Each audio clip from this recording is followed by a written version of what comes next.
नमस्कार, जनता टीवी पर आपके साथ मैं हूं पूजा सचदेवा। हरियाणा से जुड़ी हुई तमाम बड़ी खबरें आपको दिखाते हैं।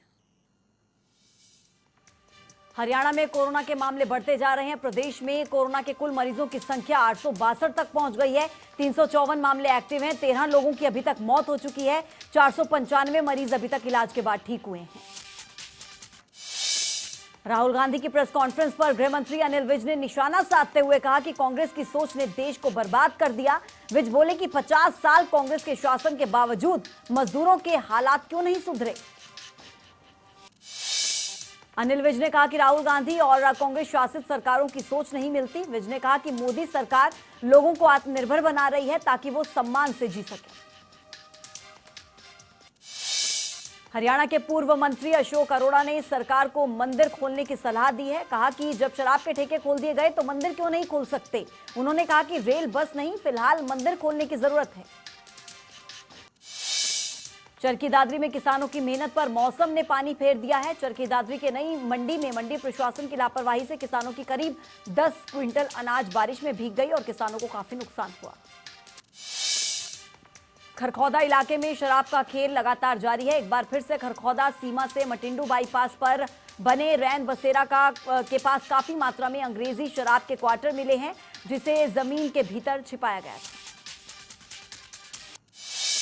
काफी समय से यहां जमीन के भीतर शराब को छिपाया गया था, क्योंकि जिन शराब की पेटियों में शराब रखी थी वो पेटियां सड़ चुकी हैं। मिट्टी से निकालकर इन्हें और गिनती की गई, उसके बाद पेटियों और बोरियों में भरा गया। पूर्व मंत्री अशोक अरोड़ा के मंदिर खोलने के बयान पर कैबिनेट मंत्री कंवरपाल गुर्जर ने कहा कि स्टेप बाय स्टेप हर चीज खोली जाएगी। कैबिनेट मंत्री कंवरपाल गुर्जर ने कहा कि सोशल डिस्टेंसिंग का ध्यान रखा जाएगा। कहा कि अशोक अरोड़ा पर उन्होंने दरअसल ये कहा कि आरोप तो वो कुछ ना कुछ लगाते ही रहेंगे। हरियाणा सरकार ने अलग अलग विभागों के लिए नोडल अधिकारी नियुक्त कर दिए हैं और ये अधिकारी लॉकडाउन के दौरान अपने संबंधित विभाग से जुड़े मुद्दों की जांच करेंगे, निगरानी रखेंगे। जरूरतमंद लोगों और झुग्गी में रह रहे लोगों तक भोजन पहुंचाना सुनिश्चित करने के लिए अतिरिक्त मुख्य सचिव विजय वर्धन को नोडल ऑफिसर नियुक्त किया गया। फरीदाबाद अनंगपुर गांव में जमीनी विवाद को लेकर दो पक्षों में झड़प हो गया और देखते ही देखते एक पक्ष के युवकों ने लोहे की जंजीर और लात घूंसों से दूसरे पक्ष पर हमला कर दिया। मारपीट की तस्वीरें कैमरे में कैद हुई। 72 साल के मक्खन सिंह और उसके बेटे को गंभीर चोटें आई हैं। आनंद फानन में सिविल अस्पताल में भर्ती करवाया गया। गुरुग्राम पुलिस ने जिम संचालक मंजीत की हत्या मामले का खुलासा किया। दरअसल पुलिस ने हत्या के मास्टरमाइंड धीरज उर्फ धीरू को गिरफ्तार करने के बाद 3 और शूटर्स को गिरफ्तार किया। पुलिस ने वारदात में शामिल शूटर्स मनीष, दीपक और सोमवीर को गिरफ्तार किया है। इसमें सोमवीर और मनीष का जो शूटर है वो झज्जर का रहने वाला है। तीसरा शूटर दीपक भिवानी का रहने वाला है।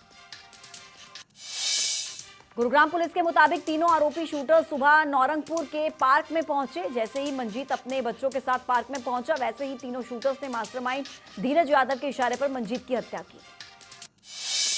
पलवल के प्रहलादपुर में यमुना किनारे आवारा कुत्तों के झुंड ने एक हिरण को गंभीर रूप से घायल किया। घायल हिरण को कुत्तों से ग्रामीणों ने बचाया। वाइल्ड लाइफ की टीम को इस मामले की सूचना दी। नांगल चौधरी में नारनौल धोलेड़ा रोड पर एक रोड़ी से भरा हुआ ट्रॉला अनियंत्रित होकर पलट गया और हादसे में चालक और परिचालक बाल बाल बचे। बल्लभगढ़ के सिविल अस्पताल में कोविड-19 का टेस्ट अब लोग करवा पाएंगे। शुभारंभ civil surgeon CMO doctor Krishan Kumar ने किया है। इस सुविधा का लाभ अब सभी जरूरतमंद लोग उठा सकते हैं। बल्लभगढ़ में कोविड-19 टेस्ट के लिए सारे उपकरण सिविल अस्पताल को उपलब्ध करवा दिए गए हैं। साथ ही साथ अस्पताल प्रशासन जांच प्रक्रिया में संक्रमित मरीजों का पूरा सहयोग भी करेगा। अंबाला में सरकारी गाड़ी पर पुलिस लिखवाकर बत्ती लगाकर सुर्खियों में आए होमगार्ड के कमांडेंट परमजीत सिंह बाजवा की मुश्किलें बढ़ गई हैं। अब एक पूर्व कमांडेंट भी मौजूदा कमांडेंट के खिलाफ गृह मंत्री से शिकायत की है। गृह मंत्री अनिल विज ने पूर्व होमगार्ड कमांडेंट ने गृह मंत्री को मौजूदा कमांडेंट के खिलाफ लिखित शिकायत सौंपी, जिसमें कमांडेंट परमजीत सिंह बाजवा के खिलाफ भ्रष्टाचार की जांच करवाने की मांग की गई। कैथल के कस्बा ढांड में 2 नए कोरोना के पॉजिटिव मरीज मिले हैं। 30 साल का एक पिता और उसकी 2 साल की बेटी कोरोना से संक्रमित मिली। संक्रमित शख्स ढांड की अनाज मंडी में आड़ती है। कोरोना के बढ़ते मामलों में सिरसा के लिए एक राहत भरी खबर आई है। दरअसल सिरसा के नागरिक अस्पताल में कोरोना के 3 मरीजों में से 2 मरीजों की कोरोना रिपोर्ट नेगेटिव आई है। जानकारी सिविल सर्जन डॉक्टर सुरेंद्र नैन ने दी। फरीदाबाद में अभी तक कोरोना के 136 से ज्यादा मामलों की पुष्टि हुई है। 5 कोरोना से संक्रमित मरीजों की मौत हो चुकी है। 68 से ज्यादा मरीज ठीक होकर घर लौट चुके हैं। इंद्री इलाके में तेज आंधी और बारिश के साथ हुई ओलावृष्टि से किसानों को भारी नुकसान हुआ है। बारिश की वजह से एक तरफ किसानों की फसलें खराब हो गई, दूसरी तरफ तेज आंधी से इलाके में बिजली व्यवस्था ठप हुई।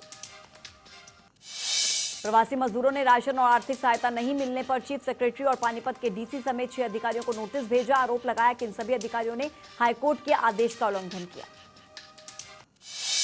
15 प्रवासी मजदूरों ने तत्काल राशन और आर्थिक सहायता दिलाने की मांग की। लीगल नोटिस में सभी अधिकारियों पर महामारी कानून 1893 के सेक्शन 3 आपदा प्रबंधन एक्ट 2005 के 51, 55, 56 और आईपीसी की धारा 188 के तहत मुकदमा चलाने की चेतावनी दी। यमुनानगर के सब्जी मंडी में एसडीएम समेत कई अधिकारियों ने हालातों का जायजा लिया। दरअसल सब्जी मंडी से पिछले दिनों कोरोना के केस मिलने के बाद सब्जी मंडी को 7 दिनों के लिए बंद रखा गया था। मंडी एसोसिएशन ने एसडीएम के सामने मंडी में बाहर से आने वाले वाहनों पर रोक लगाने की मांग की। मंडी एसोसिएशन ने एसडीएम को कोरोना प्रभावित राज्यों से आने वाली सब्जी और फल के वाहनों पर भी पाबंदी लगाने की मांग की। भिवानी महापंचायत की ओर से 2 मोबाइल हॉस्पिटल वैन चलाई गई है। वैन के जरिए पैदल जा रहे प्रवासी मजदूरों को भोजन मुहैया करवाया जा रहा है और साथ ही उपचार के लिए 6 डॉक्टर्स की टीम भी वैन में मौजूद है। नूंह जिले में कोरोना का एक नया केस मिला है। 26 साल का एक ट्रक चालक कोरोना से पॉजिटिव मिला है, जिसके बाद पीड़ित शख्स के 3 बच्चों, पत्नी समेत संपर्क में आए 15 लोगों को क्वारंटीन किया गया। नूंह जिले में अब 4 कोरोना के एक्टिव केसेस हैं। 57 मरीजों को अस्पताल से छुट्टी दे दी गई है। अभी भी 109 लोगों की जांच रिपोर्ट आना बाकी है। फिलहाल 3 संक्रमित मरीज आइसोलेशन वार्ड में भर्ती हैं। फरीदाबाद में शनिवार से 4 दिन के लिए जिले की सबसे बड़ी डबुआ सब्जी मंडी और सेक्टर 16 की मंडी बंद रहेगी। सब्जी मंडी बंद करने का फैसला कोरोना महामारी के चलते लिया गया।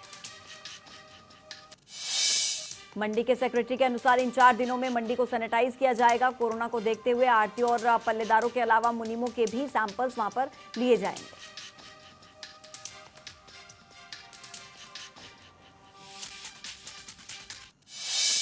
कालावली में डिपो पर फ्री दाल नहीं मिलने पर एक व्यक्ति ने खाद्य आपूर्ति विभाग को शिकायत दी। डिपो संचालक ने विभाग पर परेशान करने का आरोप लगाया। विधायक शीशपाल केहरवाला को इस मामले की शिकायत की गई। शिकायतकर्ता का आरोप है कि मामले की जांच नहीं की जा रही। प्रधानमंत्री नरेंद्र मोदी के आह्वान पर आत्मनिर्भर भारत के लिए करनाल प्रशासन ने पहल की। सेक्टर 12 स्थित लघु सचिवालय के सभागार में लोकली नाम से ऑनलाइन फूड डिलीवरी ऐप को लॉन्च किया गया। जिला उपायुक्त निशांत कुमार यादव ने कहा कि इससे युवाओं को रोजगार मिलेगा। आम नागरिक ऑनलाइन सुविधा का लाभ उठा सकते हैं। सिरसा में ट्रैफिक पुलिस की तरफ से विशेष अभियान चलाया गया। नियमों का उल्लंघन करने वालों के चालान किए गए। बेवजह बाहर घूमने वाले लोगों के खिलाफ कार्रवाई की गई। अभियान के दौरान जिनके पास कागजात नहीं थे उनके वाहनों को इंपाउंड किया गया। रोडी बाजार सहित कई जगहों पर नाकेबंदी भी की गई। प्रवासी मजदूरों का दूसरा जत्था उत्तर प्रदेश के बुलंदशहर और बागपत के लिए रवाना हुआ। 25 रोडवेज बसों के जरिए प्रवासी मजदूरों को भेजा गया। मजदूरों को ले जाने के लिए बसें राधा स्वामी सत्संग घर से रवाना हुई। थर्मल स्क्रीनिंग के बाद 950 प्रवासी मजदूरों को रवाना किया गया। शराब तस्करी मामले के आरोपी भूपेंद्र सिंह को खरखौदा सामान्य अस्पताल से रोहतक पीजीआई रेफर किया गया। इलाज चल रहा है। आरोपी भूपेंद्र सिंह को सीने में दर्द की शिकायत बताई जा रही है। आपको बता दें कि आरोपी भूपेंद्र की मां को भी हिरासत में लिया गया और पूछताछ जारी है। महेंद्रगढ़ के मोहल्ला जवाहर नगर स्थित एक मकान में आग लग गई। करीब 10 लाख का सामान जलकर राख हो गया। करनाल में तेज बारिश और तूफान की वजह से किसानों की फसलें पूरी तरह से बर्बाद हो गई हैं। शिमला मिर्च, खीरा, करेला, खरबूजा और मक्के की फसल इसमें शामिल है।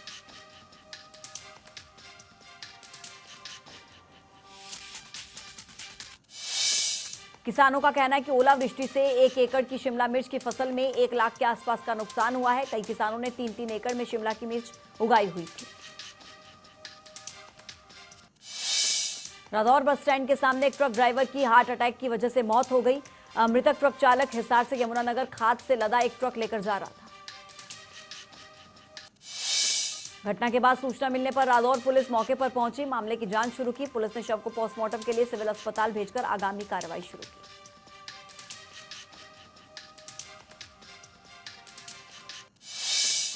फतेहाबाद के रतिया चुंगी रोड पर एक ट्रक की स्टीयरिंग फेल होने से ट्रक जो है वो दुकान में घुस गया, जिसकी वजह से दुकान में भारी नुकसान हुआ। कालका विधानसभा में रह रहे प्रवासी मजदूरों को उनके घर तक पहुंचाने के लिए बसें रवाना की गई। 450 प्रवासी मजदूरों को इन बसों से रवाना किया गया।